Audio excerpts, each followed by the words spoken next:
chapter 2. யோவான் 2ஆம் அதிகாரம். When in the marriage in Cana, கானா ஒரு கல்யாணம் வருகிறது. they didn't have enough wine. அங்கே போதுமான திராட்சரசம் இல்லாதிருந்தது. So John 2:5, Mary the mother, John 2 verse 3 came to Jesus and said, they have no wine. இங்கே திராட்சரசம் இல்லை என்று சொல்லி 3ஆம் வசனத்திலே வாசிக்கிறோம். இயேசுவின் தாயாகிய மரியாள் இயேசுவுக்கு வந்து சொன்னார்கள். Now she did not expect Jesus to do some miracle because he had never done a miracle till then. அதுவரைக்கும் இயேசு எந்த அற்புதமும் செய்யாதிருந்தபடினாலே இந்த நேரத்தில் இயேசு ஒரு அற்புதத்தை செய்வார் என்று எதிர்பார்த்து மரியாள் அதை சொல்லவில்லை. But she had seen in 30 years that Jesus was such a clever person, he could find solutions to so many problems. ஆனால் இயேசு அவ்வளவு புத்திசாலியாக இருந்தபடினாலே பல பிரச்சனைகளுக்கு அவரால் தீர்வு சொல்ல முடிந்தது. ஆகவே அதை மரியாள் அனுபவித்திருந்தார்கள் 30 years. 30 ஆண்டுகளாக. So he knew that Jesus could do something. ஆகவே இயேசு ஏதாவது ஒன்றை செய்வார் என்று மரியாள் அறிந்திருந்தார்கள். Find some shop or somewhere.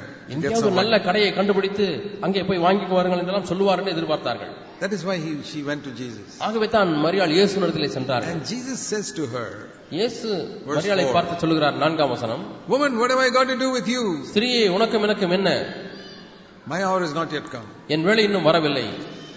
I think Mary got the shock of her life when she heard those words. இந்த வார்த்தைகளை கேட்ட மாத்திரத்திலே தன்னுடைய வாழ்க்கையின் பெரிய அதிர்ச்சியை அவர்கள் உணர்ந்திருப்பார்கள். Because she had never heard him speak like that for 30 years. ஏனென்றால் 30 ஆண்டுகளாக இது போன்று பேசினதை ஒரு காலம் மரியாள் கேட்டதே இல்லை. For 30 years she had heard Jesus say, yes mommy, I will do that mommy, sure, I'll do it quickly. 30 ஆண்டுகளாக சரிங்கம்மா, கண்டிப்பா செய்யறேம்மா, ஆமாமா என்றுதான் சொல்லி இருந்திருப்பார்கள். Now all of a sudden he says, what have I got to do with you? திடீரென்று உனக்கும் எனக்கும் என்ன என்று சொல்லுகிறாரே. What was he saying? அவர் என்ன சொல்லுகிறார்? I have now left my home. நான் இப்பொழுது என்னுடைய வீட்டை விட்டு விட்டேன். My dear mother, don't try to interfere in my ministry now. அருமையான தாயே, என்னுடைய ஊழியத்திலே நீங்கள் இப்பொழுது குறுக்கிட வேண்டாம். That is what every married person must say to their parents. இதைத்தான் திருமணமான ஒவ்வொரு நபரும் தன்னுடைய பெற்றோருக்கு சொல்ல வேண்டும். Speak respectfully. மரியாதையாக சொல்லுங்கள். Say, we love you very much. Thank you for all that you did for us. உங்களை நாங்கள் அதிகமாக நேசிக்கிறோம். நீங்கள் எங்களுக்காக செய்த எல்லாவற்றுக்காகவும் நன்றி என்று சொல்லுங்கள். Now we are a new family. Please allow us to take our own decisions. இப்பொழுது நாங்கள் புது குடும்பமாக வந்திருக்கிறோம். எங்களுடைய தீர்மானங்களை நாங்களே எடுத்துக்கொள்ள எங்களுக்கு அனுமதியுங்கள். In all those areas we can see God's word guiding us. இந்த பகுதியில் எல்லாம் தேவனுடைய வார்த்தை நம்மை வழிநடத்துகிறதை நாம் அறிந்திருக்கிறோம். To learn to forgive all people. எல்லா மக்களையும் மன்னிப்பதற்கு நாம் கற்றுக்கொள்கிறோம். Not to gossip about anybody. யாரை குறித்தும் நாம் புறங்கூற கற்றுக்கொள்ள கூடாது. Those are the secrets to have a happy married life. நல்ல ஒரு ஆழமான ஒரு குடும்ப வாழ்க்கையை வாழ்வதற்கு இதுதான் ரகசியம். And when we have children, we think that we have to keep correcting our children. நமக்கு பிள்ளைகள் இருப்பார்கள் என்று சொன்னால் தொடர்ந்து நம்முடைய பிள்ளைகளை திருத்திக் கொண்டே இருக்க வேண்டும். I find that if we keep teaching our children good things, then the need for correction is less and less. ஆகவே நம்முடைய பிள்ளைகளுக்கு நல்ல காரியங்களை நாம் போதித்துக் கொண்டே வந்தால் அவர்களை கண்டிக்க வேண்டிய விஷயமானது மிகவும் கொஞ்சமாகிவிடும். If we spend our time doing our own wishes and taking time to take care of ourselves and not take time for the family, எல்லா நேரத்தையுமே நம்மை கவனிப்பதற்கே எடுத்துக்கொண்டு குடும்பத்திற்கு செலவு செய்யக்கூடிய நேரமே இல்லாமல் இருப்போமானால் பிள்ளைகளிடத்தில் நேரம் செய்ய நமக்கு நேரம் இல்லை என்றால் then our children will suffer because we have not given them the time that we need to spend for them. தரமுள்ள நேரத்தை நம்முடைய பிள்ளைகளுக்கு கொடுக்காதபடினாலே நம்முடைய பிள்ளைகள் கஷ்டப்படுவார்கள். In the early years of married life we think that, oh, I don't have enough time to pray. திருமணமான ஆரம்ப காலத்திலே அல்லது சிறு குழந்தைகள் இருக்கக்கூடிய காலத்தில் எனக்கு ஜெபிக்க நேரமில்லை என்று சொல்லலாம். When I was a newly married wife, I used to think as a student I could plan my days and have morning quiet time. நான் மாணவியாக கல்லூரியிலே படிக்கக்கூடிய மாணவியாக இருந்த பொழுது காலை தியானத்திற்கென்று ஒழுங்காக நேரம் ஒதுக்கி நான் அப்படி தியான வேளையெல்லாம் இருந்திருக்கிறேன். ஆனால் திருமணமான பிறகு அது முடியவில்லை. Then I thought of Jesus. How when he came into the ministry, where did he get time to pray? இயேசு ஊழியத்திற்கு வந்த பிறகு அவருக்கு எப்படி ஜெபிப்பதற்கு நேரம் கிடைத்திருக்கும் என்று யோசித்து பார்த்தேன். He used to go to the mountain and at night he used to talk to the heavenly Father. அவர் மலைக்கு ஏறி சென்று இரவு நேரங்களிலே பிதாவோடு கூட அவர் பேசுவார். So in the night whenever I wake up I used to think, this is the time God wants to talk to me and I can talk to him. இரவில் என்னுடைய படுக்கையிலே நான் விழித்துக் கொண்டால் இந்த நேரத்திலே நான் தேவனோடு கூட பேச வேண்டும் என்று அவர் விரும்புகிறார் என்று சொல்லி தேவனோடு கூட நான் பேசுவேன். Or afternoon time when all the work is done, all the others feel like sleeping, that's the time I should take the time to read God's word and talk to him. அல்லது காலையிலிருந்து எல்லா வேலைகளையும் முடித்து விட்டு உணவு சாப்பிட்டு விட்டு மதியத்துக்கு பிறகு நேரம் இருக்கும்பொழுது எல்லாரும் தூங்க சென்று விடுவார்கள். அந்த நேரம் தான் சரியான நேரம் என்று சொல்லி நான் வேதத்தை எடுத்து படிக்கவும் தேவனிடத்தில் ஜெபிக்கவும் செலவு செய்வேன். We should take the time which God save the time that God gives us. தேவன் நமக்கு கொடுக்கக்கூடிய நேரத்தை கொஞ்சம் கொஞ்சமாக நாம் சேமிக்க வேண்டும். And use our time profitably for our family. நம்முடைய குடும்பத்திற்கு என்று பிரயோஜனமான விதத்திலே அந்த நேரத்தை செலவு செய்ய வேண்டும். And when we reach, like when I was thinking when I reach become a mother-in-law, நான் ஒரு மாமியார் என்ற ஒரு ஸ்தானத்திற்கு வந்த பிறகு I think like I must consider my daughter-in-law the way I would like to have been treated as a young wife. நான் இளம் மனைவியா இருந்த பொழுது எப்படி நடத்தப்பட வேண்டும் என்று நான் விரும்பினேனோ அதையெல்லாம் நினைவுக்கு கொண்டு வந்து அதுபோல என்னுடைய மருமகளை நான் நடத்த வேண்டும் என்று நான் எண்ணுவேன். I should treat her like a daughter. ஒரு மகளை போல என்னுடைய மருமகளை நடத்த வேண்டும் என்று நான் எண்ணுவேன். I should not go on giving advice and correction to her. எப்பொழுது பார்த்தாலும் மருமகளுக்கு ஆலோசனை கொடுத்து கொண்டே அல்லது திட்டிக் கொண்டே கண்டித்துக் கொண்டே இருக்கக்கூடாது. Or have a possessive attitude towards my son. அல்லது மகன் தான் எனக்கு சொந்தம் என்று சொல்லி அவனை சொந்தம் பாராட்டி மருமகளை கொஞ்சம் தள்ளி வைத்து அப்படி இருக்கக்கூடாது. I should let go of that family and think that they are a new family. Let them run their life. இது ஒரு புது குடும்பம், அவர்கள் தங்களுடைய வாழ்க்கையை நடத்தட்டும் என்று சொல்லி நான் அவர்களுக்கு அப்படி விட்டு விடுவேன். And if we are wise like that, our daughters-in-law will become our friends for our whole life. இப்படி நாம் ஞானமுள்ள மாமியாராக இருந்தால் நம்முடைய மருமக்கள்மார்கள் நம்மோடு கூட ஒரு சிநேகிதியை போல பழக ஆரம்பித்து விடுவார்கள். And those of you who are daughters-in-law, you can think of it like this also. இங்கே மருமகளாக உட்கார்ந்து இருக்கிறவர்கள் நீங்கள் இப்படி உங்களை எண்ணி பார்க்கலாம். One day I'll be helpless and I'll need somebody to take care of me. ஒரு நாளிலே என்னை பராமரிப்பதற்கு யாராவது ஒருவர் தேவைப்படுவார்கள். And I should not treat my mother-in-law badly because somebody will treat me badly when I reach இப்பொழுது that stage. என்னுடைய மாமியாரை நான் மோசமாக நடத்தினேன் என்று சொன்னால் நாளைக்கு எனக்கு வயதாகும் பொழுது அவர்களைப் போல நான் மாறும்பொழுது என்னை 4 பேர் என்னை தவறாக நடத்துவார்கள். Think of your mother-in-law's needs, practical needs, and get things for her.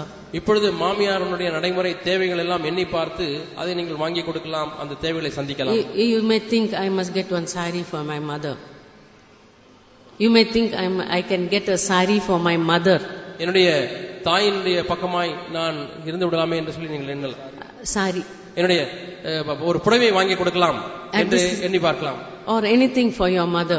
அல்லது உங்களுடைய தாய்க்கு எது வேண்டுமானாலும் நீங்கள் வாங்கி கொடுக்கலாம். At the same time think, okay, let me get the same thing for my mother-in-law also. இதே போல என்னுடைய மாமியாரையும் நான் எண்ணி பார்க்கட்டும், அவர்களுக்கும் ஒரு சாரி வாங்கி கொடுக்கட்டும் அல்லது அவங்களுக்கு தேவைக்கு ஏதாவது ஒன்றை வாங்கி கொடுக்கட்டும் என்று எண்ணலாம்.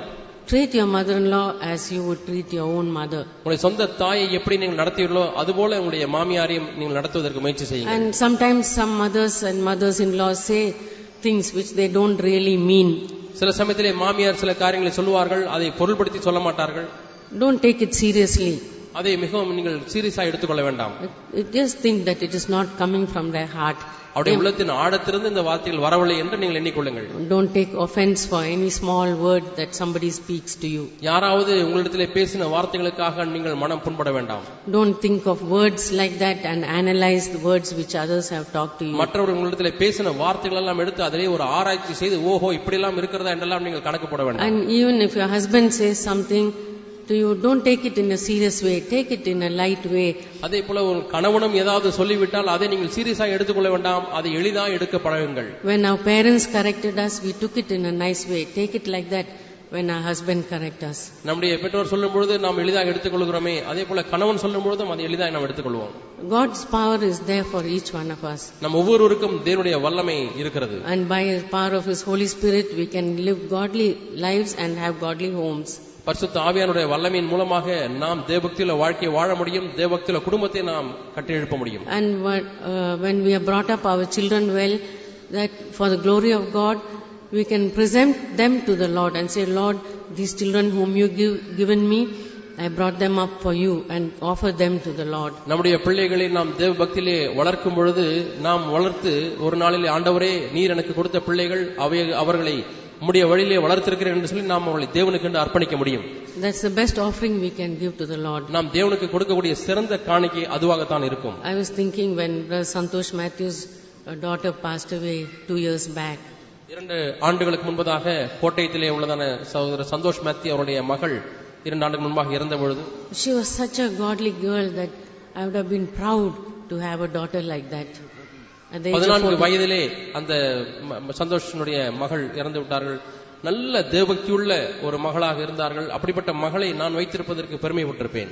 Now if nowadays to bring a girl and to see the way that girl lived and dressed is an example to everyone. அந்த 10 பருவத்திலே டீனேஜிலே அந்த பெண் ஆடை அணிகிற விதமும், ஞானத்தோடு இருக்கக்கூடிய விதமும், தேவபக்தியில் இருக்கக்கூடிய விதமும் அநேகருக்கு மாதிரியாக இருந்திருக்கிறது. And how she served the church. சபைக்கு சேவை செய்ததும் பணிவிடை செய்ததும்.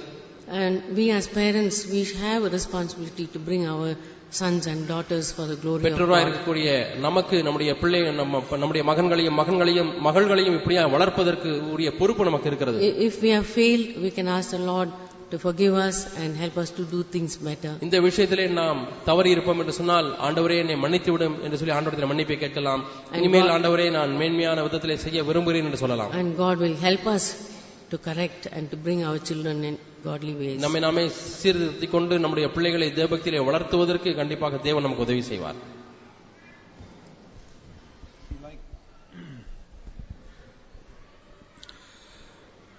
In all the Christian churches, they talk about giving an offering to the Lord. எல்லா கிறிஸ்தவ சபைகளிலும் தேவனுக்கென்று காணிக்கை கொடுப்பதை குறித்து பேசுகிறார்கள். You must give money to the Lord. நீங்கள் பணத்தை தேவனுக்கு காணிக்கையாக கொடுக்க வேண்டும். I'll tell you what God wants from us. தேவன் நம்மிடத்திலிருந்து எதை எதிர்பார்க்கிறார் என்று நான் உங்களுக்கு சொல்லுகிறேன். First of all, our body. முதலாவதாக நம்முடைய சரீரம். We must give our tongues, our eyes, நம்முடைய நாவு, நம்முடைய கண்கள். That is the offering God wants, not your money. உங்களுடைய பணம் அல்ல, இந்த காணிக்கை சரீரம் கொடுக்கக்கூடிய அல்லது உறுப்புகளை கொடுக்கக்கூடிய காணிக்கை தான் தேவன் விரும்புகிறார். Money is, to conduct conferences like this, we need money, so we put money in the offering box. இது போன்ற கான்ஃபரன்ஸ் கூட்டங்களை நடத்துவதற்கு நமக்கு பணம் தேவைப்படுகிறது. ஆகவே காணிக்கை பெட்டியில் நாம் பணத்தை போடுகிறோம். So that we can help poor people who don't have money. ஆகவே பணம் இல்லாத ஏழை மக்களுக்கு நாம் உதவி செய்கிறோம். But God doesn't want any money. He is crores, he is God. Why does he want your money? தேவனுக்கு பணம் தேவையில்லை, அவருக்கு கோடி கோடியாக இருக்கிறது. ஏன் அவருக்கு உங்கள் பணம் தேவை? But he wants your body. ஆனால் உங்களுடைய சரீரமும் அவருக்கு தேவை. And secondly, இரண்டாவதாக, he wants your children. உங்களுடைய பிள்ளைகள் அவருக்கு தேவை. You must present your children, like we heard, as an offering to God. நாம் கேட்டது போல உங்களுடைய பிள்ளைகளை காணிக்கையாக தேவனுக்கு படைக்க வேண்டும். That is more difficult than giving money to God. பணத்தை தேவனுக்கு கொடுப்பதை காட்டிலும் பிள்ளைகளை தேவனுக்கு நல்ல விதத்தில் வளர்த்து அர்ப்பணிப்பது கடினமான காரியம். We just heard about Santosh Matthew, he is an elder in Kottayam Church, CFC. Santhosh Mathew என்கிற சகோதரர் கோட்டயத்திலே CFC சபையிலே மூப்பராக இருக்கிறார். And his daughter died at the age of 14 of cancer. 14 வயதாக இருக்கும் பொழுது அவருடைய மகள் cancer வியாதினாலே இறந்தார்கள். Very godly girl, one of the most godly girls I have seen of that age. நான் இந்த வயதிலே பார்த்திருக்கக்கூடிய மிகவும் தேவபக்தியுள்ள ஒரு பெண். I told that brother, நான் அந்த சகோதரை பார்த்து சொன்னேன், see, God sent a little baby into your home. தேவன் ஒரு சிறு குழந்தையை உங்கள் வீட்டுக்கு அனுப்பினார். Who knew nothing. அந்த குழந்தை ஒன்றுமே தெரியாது.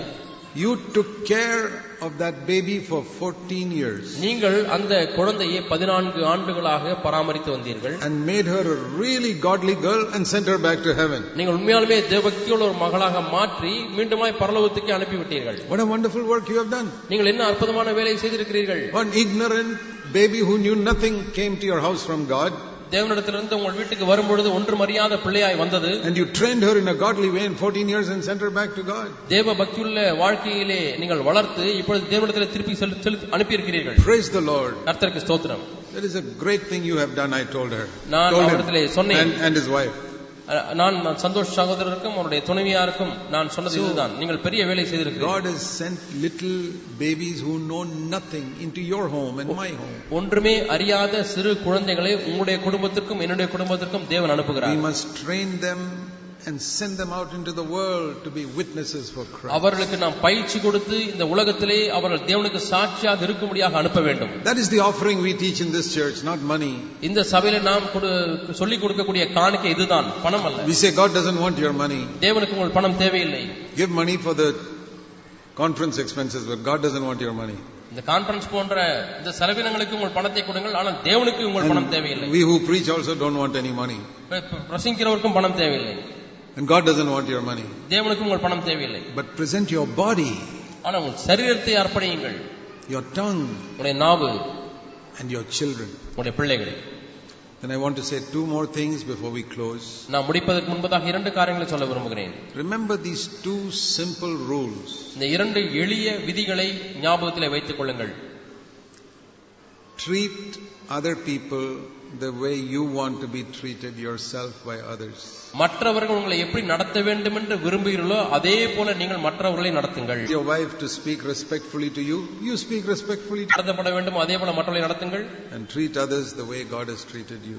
தேவன் உங்களை எப்படி நடத்தினார் அதே போல மற்றவர்களை நடத்துங்கள். Same way in the family and relatives and everybody. குடும்ப வாழ்க்கையானாலும் உறவினர் மத்தியில் ஆனாலும் மற்றவர்கள் ஆனாலும் இதே காரியம் தான். Let's pray. நாம் ஜெபிப்போம். Heavenly Father, பரலோக பிதாவே, help us to have godly homes, தேவபக்தியுள்ள குடும்பத்தை ஆண்டவரே கட்ட உதவி செய்யும். and to bring up godly children. தேவபக்தியுள்ள பிள்ளைகளை வளர்க்க உதவி செய்யும். We pray in Jesus' name. இயேசுவின் நாமத்தில் ஜெபிக்கிறோம் பிதாவே. Amen. ஆமென்.